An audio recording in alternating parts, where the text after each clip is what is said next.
Okay, so let's check out the water system here on the CNC. Got about I think it's about an 18-gallon tank on the bottom down here, and it's plumbed in, of course, to the bottom of the table. That's where your vents come through, and it's going to come on down, and then just use that valve there to drain her on back into the tank. And then when you get ready to fill the table, you've got the outlet down here. You can see I got some drips, but not anymore. I got them all cleaned up. We got no drips, no leaks, no nothing.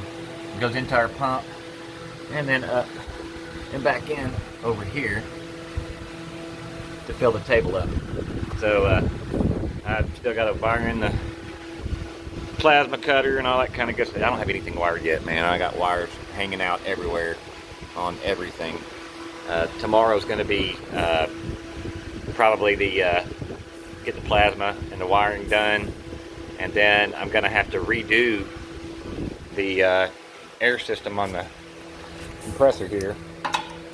What I did was I came out of the tank. Normally, does it just come straight out of the tank down here, right there, come straight out of that, and this would go right back into the compressor. It just goes straight into the tank. But now it comes out of the tank, goes around, goes through a water separator and into transmission cooler, and then back around and into the tank. The problem is that this thing will go all the way up to 150 or 160 psi before it shuts off.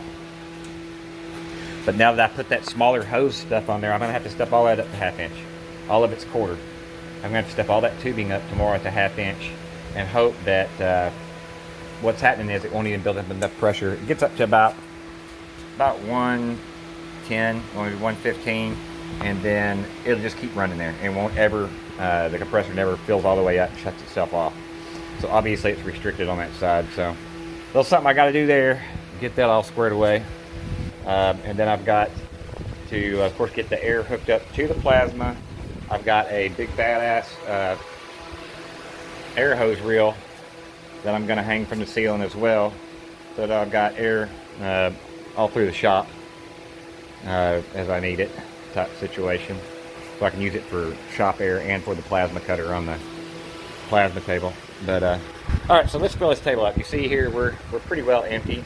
I did a different style nipple or fitting, because the ones that came with the table were these G-jobbers right here, and on the top side they literally stick up about, I don't know, probably 1/4 inch between the rubber washer and that, and so the table would never fully drain if you try to use these fittings. So I went back in, and I've got some fittings that are silicone that are flush or better, and that way all of your fluid in your table drains out. I mean, other just a little smidge in there, it didn't quite make it out. But let's fill this table up and let's see how long it takes to get the table full. So we're going to shut off, no, that's actually off already. We're going to turn on that valve, which will allow the pump to push fluid up, and that's wired in right here on our little switchy switch. So we'll give her a go, see what happens here, right? Alright, and up she comes. Let's see how long this takes to fill the table all the way up. You can see I've got the dye in there, that way you can see it in the tank and see it in the table. I used some stuff called FarmWorks spray indicator. It's not supposed to like actually actually stain anything. It's a water-based type stuff. And then I also put some where did it go? I don't even know what I did with the bottle. But I also put some stuff in there to help with, I don't know what I did, but I threw it away. To help with corrosion, so that the table itself, the liner is stainless steel.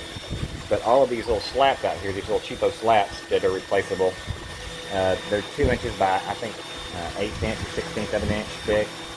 And, as you cut across these things with a plasma cutter, it's gonna mess them up. And they're gonna get to the point where they have to be replaced.